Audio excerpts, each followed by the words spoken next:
So that wraps up our portion of the show about this week's comics. And now we want to move to some questions from you, the audience. But before we do, we just want to thank our remaining sponsors. This episode of iFanboy is brought to you by GoDaddy.com and Netflix.com.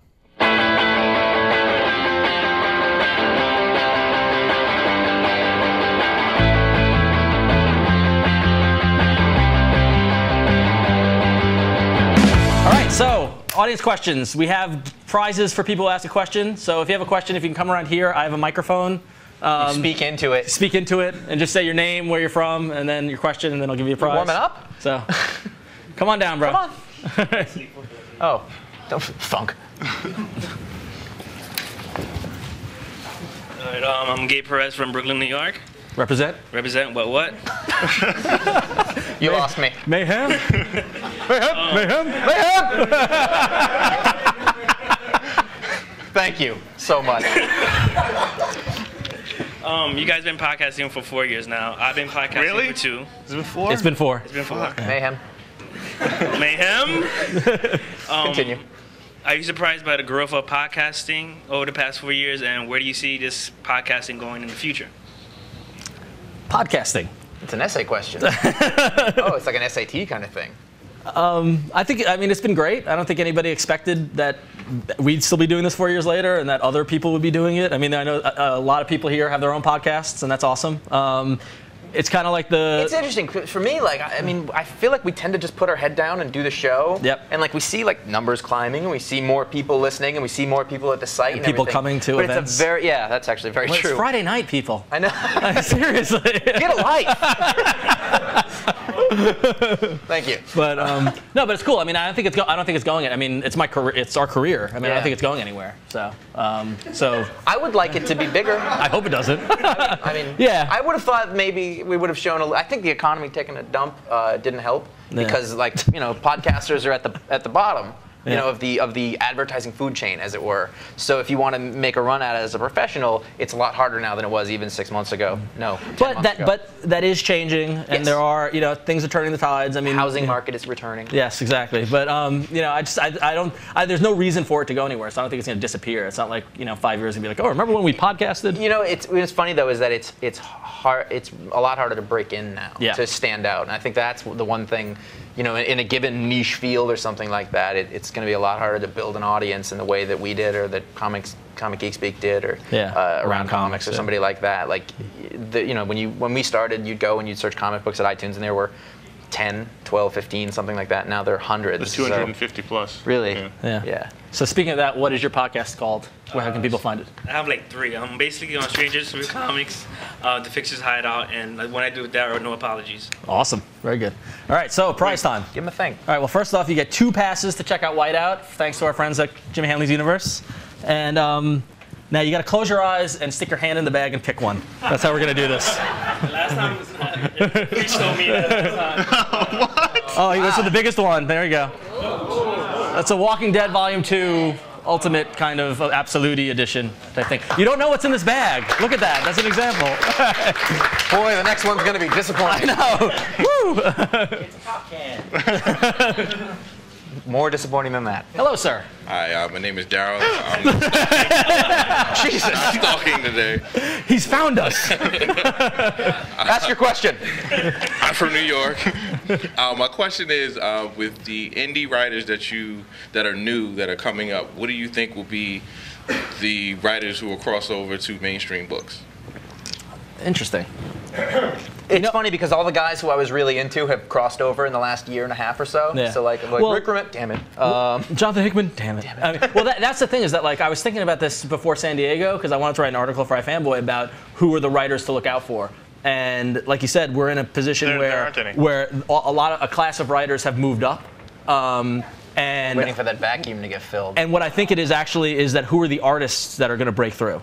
I think that's an interesting question because I feel like a lot of the stuff that you're seeing at Dark Horse and Image, those kind of guys who are sort of the minor leagues, I guess, for Marvel and DC and that really horrible terminology. There's a lot of different styles going on there now, and it's not like, if you look at Marvel, there's like almost a photorealistic thing that's going for all of them, except for on the really big books, it's guys like who did the Dark Adventures? Help me out. Mike Diodato, like guys like that. There's a lot of that going on. But like when you talk about writers, I think I'd be shocked if you don't see John Layman. No, but the funny thing, like Wizard said, newcomer John Layman. He's not. He's been around. Wildstorm. That's everyone. Everyone works for 20 years till they break out. Right. I wouldn't be surprised to see John Layman. And that's what Mark Waid did. Mark Waid was an editor forever. Nobody knew his name, and then you know he showed up. It's a tough question because I don't know. I think we're at the down cycle. The new books are going to hit, and then we're going to find out from that. Yeah. No, but I think like we mentioned, Jeff Lemire is going to be going to be big. I honestly think Matt Kint is going to be really big as well. But these are like writer artists do both things. I feel like Alex Robinson could. I think he's on the verge. I think. No, but I know I know it could be argued that he's already there. But I think with the Wizard of Oz hardcover that came out, I think Scotty Young is going to be A-lister. I think what we've been talking about. Chris Somney. Chris Somney, who's doing the Mighty, who's a guy who's showing me new great stuff all the time, and that's awesome. Cool. Yeah, it's a weird time for that. We'll see, I guess. All right, 2 passes to Whiteout, and you get to pick a book. Hand in the bag. Snap. There you go. A PvP collection from Scott Kurtz. There you go. Ooh. Next, sure. Yeah. All right. My name is Steve. I'm from Long Island. Hey, Steve. You know how boring it is over there? It's not boring at all. I love Long Island. He does. More than anyone. I'm Cyber Oren on the site. Hi, Wade Wilson. Nice. He's from Australia. I mean, he's sleeping right now. I got 2 really quick questions. You guys interviewed a lot of people. Is there anyone you want to interview? Alan Moore. Say it slower. Alan Moore. Alan Moore is the one who He's his white whale. Yeah, exactly. I know people, but it scares the hell out of me. And what's funny is that I've heard other interviews with him, and everyone's like, "Okay, I could do that." And then as time goes on, I get more scared. Yeah. I forget. Well, his picture scares the crap out of me, and I'm 6'4", 250, and he looks like the Unabomber. He'll do a spell on you. I'm sorry. Just in case he watches. He doesn't watch. You never know. I can guarantee you he doesn't watch. He doesn't use email. Connor's it's anybody such a small you want to talk community. to? We pretty much, I mean. Yeah. Listen, it's done. You know. No, I mean we've done so many interviews that it's hard. I mean, at this point, it's we've talked to almost everyone. We've been very lucky in that we've had. I mean, for a while it would be like, oh, I'd love to talk to Stanley, and then we. And the people we haven't, and the people that don't want to do on camera. Yeah. Now I'm just doing interviews out of spite. Like I want to get the people who don't want to be interviewed. Like Jimmy Chung, I will get an interview with Jimmy Chung whether he wants to or not. Steve Epting. Yeah. Dale Eaglesham. But artists. Yeah, artists tend to not really like to get on camera and stuff like that. The writers can gab away. So cool. Alan Moore. If you say his name again, he just appears behind you. I know. He's like a candy man. You have one more question? Yes. Stupid argument we had on Twitter. Where does iFanboy come from? Like the name, like when you guys came up with the set. I literally don't remember exactly. All right. We wanted to be fanboy.com, but I was thinking. Here's the story. Yeah, we said we're going to reclaim the term fanboy, similar to the way other groups have reclaimed other terms. Use your imagination. And I don't know what they're laughing at. So we're like, all right, cool. Let's go with fanboy. Let's look at that. Somebody, and this is year 2000, 99, 2000, like 99. So keep in mind that the iPod had not come out yet, the iMac had not come out yet, all these sort of things had not come out yet. At the time, words with the letter E in front of it were big, like e-machines, eBay, and stuff like that. So we thought we'll be e-fanboy. That's stupid. Exactly. So then we noticed that iFanboy was available, so we said, let's do that. It's kind of like internet fanboy. There was an iMac, and we were just noticing the I was starting to take over for the E, which we were right about. Yeah. And we've reaped all these benefits from it. So we're getting that Steve Jobs money. So that's the origin of the iFanboy name. And we thought it would be kind of clever. Like we thought, well, it's like, you know. We thought it would be kind of clever. It's sort of dual meaning. Like, boy, that was wrong. Paul Cornell thinks it's I, fanboy. Like iRobot. Claudius, these kind of things. It wasn't that. If anybody has a time machine, go back and tell us not to do that. I agree. Yeah. Because it's been interesting. Because I love the name. I love iFanboy. I love Darwin Cook loves our branding. It's a bit of an albatross at times. It is. Yeah. Because like if you want to, I literally remember Greg Rucka, who is like one of the people who really knows us and likes us and helps us out now. But at first, like we went to talk to him, and like you could just hear like his eyes roll. Oh, that's what you're called? No, actually, he said Iffenboy. Yeah, he did. We get that a lot too. Yeah. Iffenboy. What is Iffenboy? So that's it. Cool. Thank you. All right. Here are your passes to Whiteout. Enjoy. And pick a book.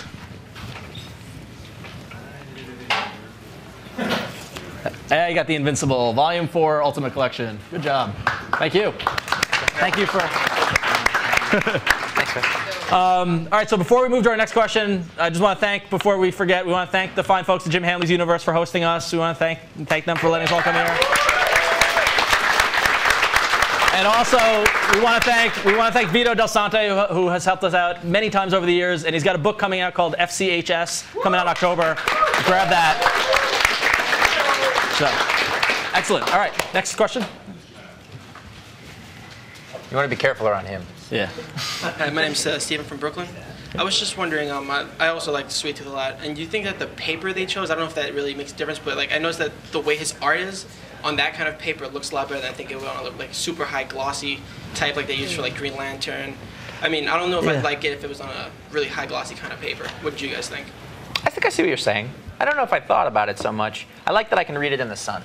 Sometimes I go to my kitchen table and I read, and if it's glossy, it's difficult. So this is easier. It's like Wednesday comic. No, totally. I noticed that. You know what's funny is Vertigo books tend to do this more, and I'm thinking it's just an economics thing because they don't sell a lot of them. Yeah. So they use a cheaper paper. Plus, it's $1 issue. So. That's true. That too, like, we'll see what happens next time. Yeah. It didn't really affect either direction. I just did that. So. It's old. I mean, I have no problem with this kind of paper. If all comics were printed on this paper and they could all be $3, I'd be totally cool with that. I don't need the glossy so and so, except for the trades. Then I won't. But I don't read those at that table. You want to pick a book? All right. Yeah. JLA, the deluxe edition. What volume? 2? Volume 2. That's the Grant Morrison stuff. That's really good. All right, cool. Sorry, I'm going to comment on everything everyone wants. Like he was like, this is, oh, really? I kind of wanted that. Hey, everybody. GoDaddy.com has what you need. And what do you need? Well, .com names are as low as $1.99 a month. They got world-class hosting, fast and free website builders. GoDaddy's hosting plans have 99.9% uptime, free 24/7 support, and no annual commitment. The private domain registration from GoDaddy.com protects your privacy by keeping your address, phone number, and more out of the public database. You can customize your own virtual dedicated server by choosing one of 3 popular plans or by selecting your own Linux or Windows server with all the plan options you might need. You can get a GoDaddy.com secure certificate for your website, and visitors, prospects, and customers will have total confidence in your online business. And if you're a podcaster or a video blogger, you're going to want a .tv domain name to stand out from the crowd. Also, be sure to check out revision3.com/GoDaddy for all iFanboy's GoDaddy deals and codes. Next. They'll seem to find their way to the hardcovers. That's amazing. Hey guys, I'm Brian from Edison, New Jersey. I'm also Prax Jarvin on the boards. Oh, excellent. Love me, hate me, whatever. We had this discussion on the Wednesday comics. I guess it's number 9 that came out this week about what we'd like to see as like a Marvel Wednesday comics. And I was just wondering if you guys had thought about it at all, or if there's anything that you would love to see in the strip format. Well, I mean, they already do Spider-Man in a strip. I think Spider-Man's now. I mean, the thing is about this format. I mean, I don't think it's like one character would be better in this format. Anybody can work. Anybody can work in this format. You know, so if Marvel was going to do this, which I don't think they will, because that would be obvious copying. But yes, you could take the X-Men. You could take anyone, the Avengers. You could take Captain America. Yeah, I mean, you know, but just to interject, the Flash page in this week was awesome. Yeah. Sorry. It was fantastic. But no, I think you could. I mean, that's the genius thing of that. Comics came from this format, and so a good writer, a good artist, you know, it's really the challenge of what creators can do with it. So, all right, here's your quest. Here's your bag. Kevin Smith, Batman Cacophony. Sorry. Flanagan. Ouch. Next. No holds barred. Just to gauge, how many people have questions in the wings? Okay. All right, cool. All right. Hey guys, my name's Chris from Philadelphia, ATO 220 on the site. Philly, represent. Word. If you guys could take like 3 things away from the comics culture, universe, comicdom, what would they be? And, you know, yeah, that's why I said. Do we each get 1? So, yeah. Can they count as 1? Sure. Can I count Ron and Josh as 1?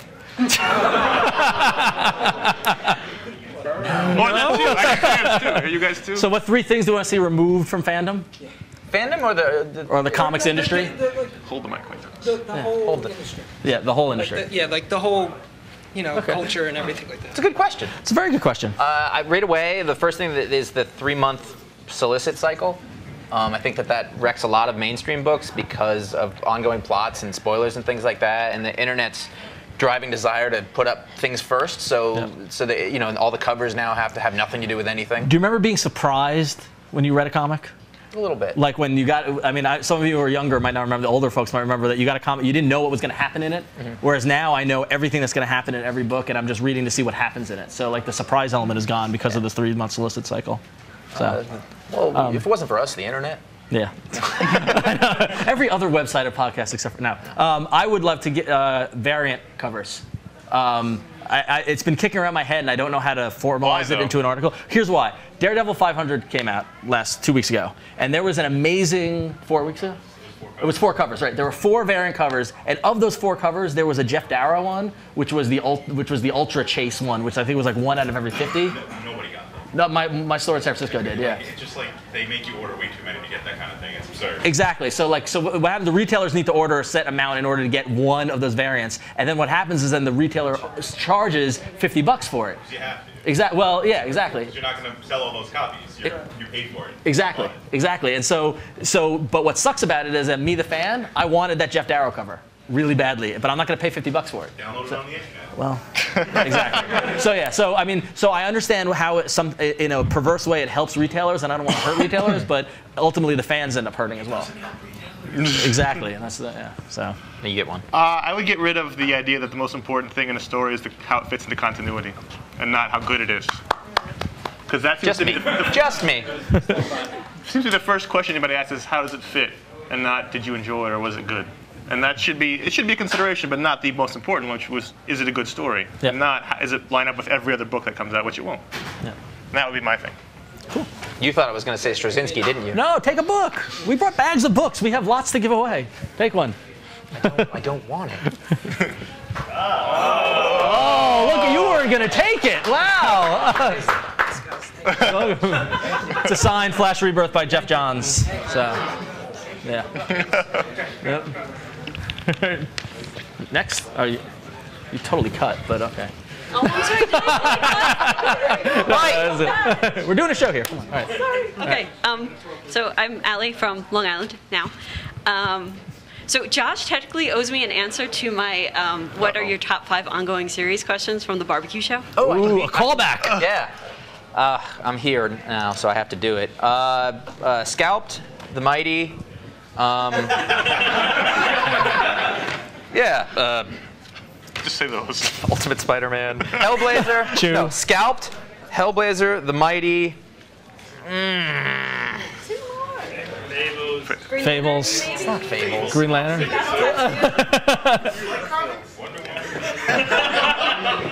Oh, you got 3. That's pretty Captain good. America. All right, 4. Batman and Robin. Batman and Robin. One other question. Okay.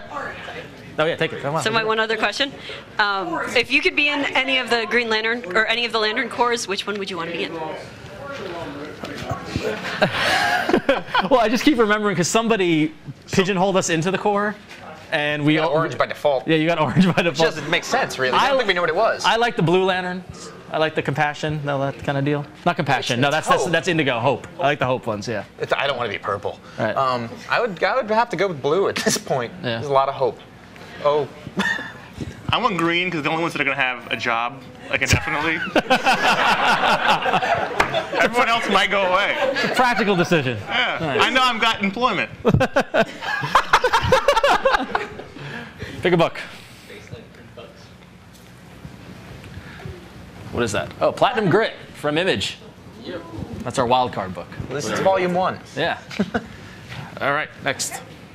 Nice wristband. Oh, thank you. All right. That's one of my top 5 books. Mine too. I'm Jennifer from New Jersey, Through the Brush on the Boards. And this is sort of the opposite of Darrell's question from before, but there's always a lot of new guys in comics, and there's like a constant turnover, but there are some who have managed to stick around 10, 15, 20 or more years. And I feel like some of the comics have changed a lot in that time, and I feel like some of them have adapted really well, and some of them maybe not so well. So I was wondering who you thought had adapted the best with the times, at the changing comic format and that sort of thing. It's a really hard question. I'm sorry. That's harder than the other one. Let's see. So like 10, 15 years. That's a good question, though.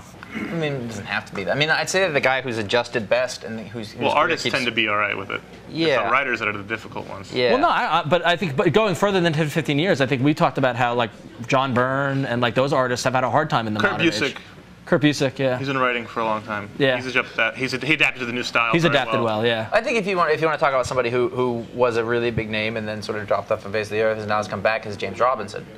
And he's a guy who I mean, he was on top of the world for a while. The Starman is the book. Yeah. And he went away and did movies or whatever, and he's come back, and I think it's taken a little while to insinuate himself in the right way, but I think he's hit his stride now and working with the stuff that he's working with. Yeah. I think in that same vein, another guy is like Garth Ennis, who hit with such an impact with Hellblazer, but then after that, Preacher in a really big way, and then he tried to do a bunch of things, and now he's settled into doing the things that he's really, really good at. The stuff that he's doing with Dynamite and the War comics and stuff like that we're seeing really good stuff out of him. The only drawback being is that he's not selling as many books as he used to, but he's working at a place where he doesn't really need to. Right.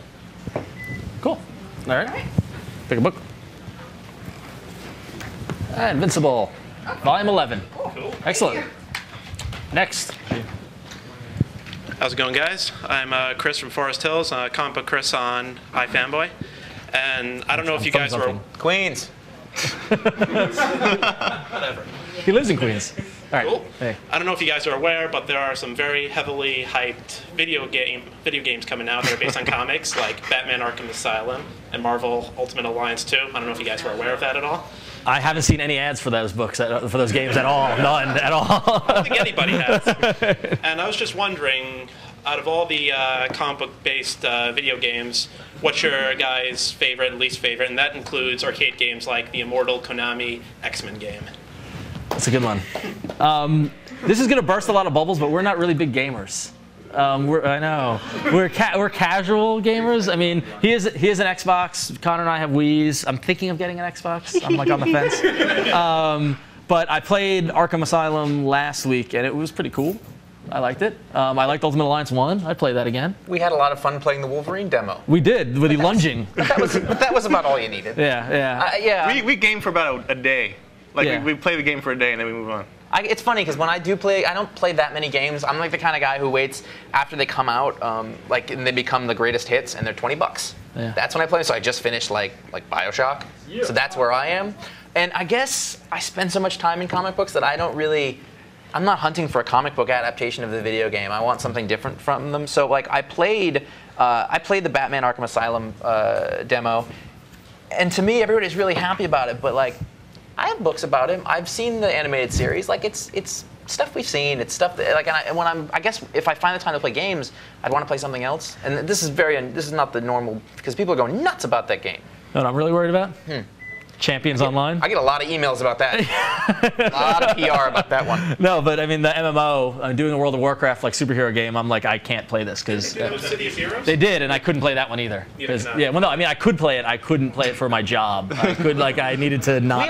This should be. We all had an issue. We had a foray into the World of Warcraft for a while, and we literally lost a year. Yeah. And none of this that we're talking about, none of the show or the website, like you should have seen the website in 2005. It was a one-paragraph pick of the week review that went up on like Saturday. Because we had to grind. Yeah, we had a lot of epics. My armor set was awesome. And we sucked. That should be the other thing. I hit 60. It took me a year, but I hit 60. We sucked. So, yeah. All right, 2 left in there. And Connor, you didn't say. I played Lego Batman over Christmas. That was awesome. I have Lego Batman, yeah. Oh, Empowered. It's one of my favorites. Nice. Cool.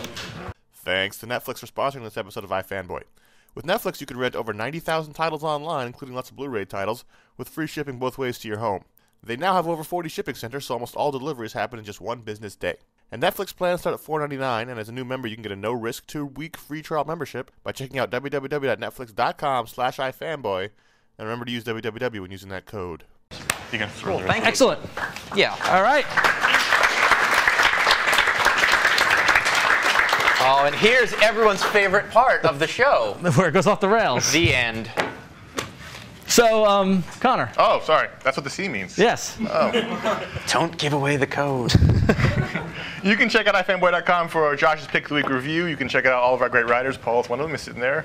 Paul. Give it up for Paul. And you can all the great discussion topics at the website. You can find everything, our social network links. You can be our friends at iFanboy. What is it? /about? Yes. iFanboy.com/about. You can find our social networking links. All the stuff is there at iFanboy.com. And if you like what we do at iFanboy.com, the audio and video podcast and everything, we have a membership program. I hope some of our members are here tonight. Who's a member? Who's a member? Raise your hand. Thank you very much. Thank you.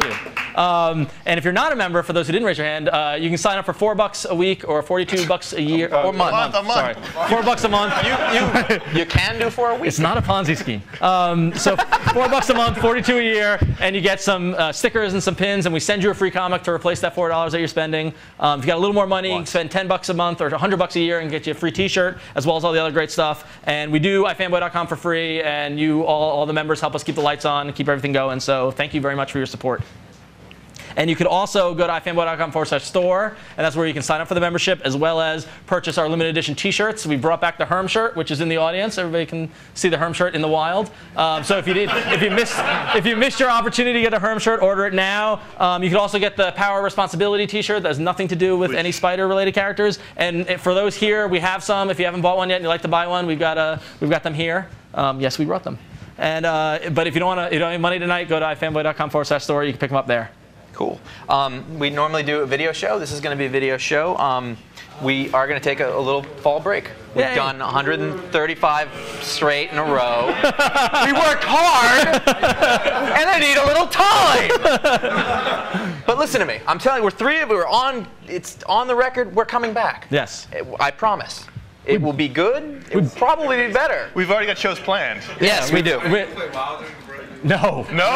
Then it won't come back. No. We'll break our promise. I'm actually taking a vacation, like a legitimate, real vacation, where like it's Because the thing is, it never stops. It never stops. It never, like the mail. Yeah. It's terrible. So this will be a video show, and then it'll be a little while. Watch iFanboy.com for updates on when that's coming back. But it is. We promise. You can email us at contact@ifanboy.com. You can leave us a voicemail, 888-FANBOYS, which is 326-2697. Any comments, questions, concerns, death threats.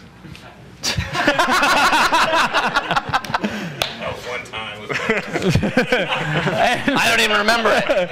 And finally, if you dig us, you dig what we do, go to iTunes, write a review, let people know. Let people know in your respective comic book stores. It's such a great time at the live show. Help spread the word about iFanboy. We appreciate everybody who does. So thank you as well.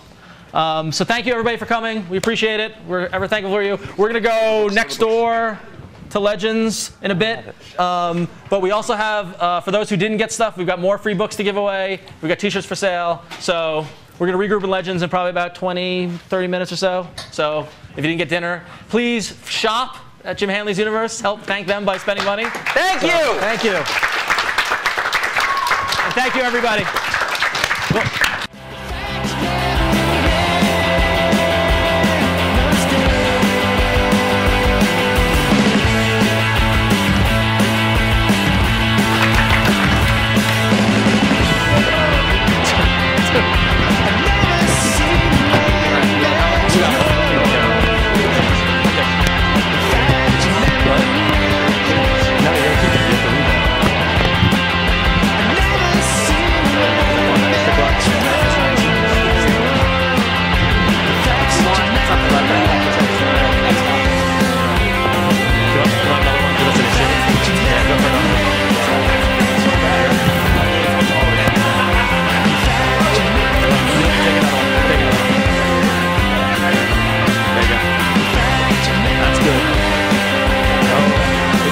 Yeah.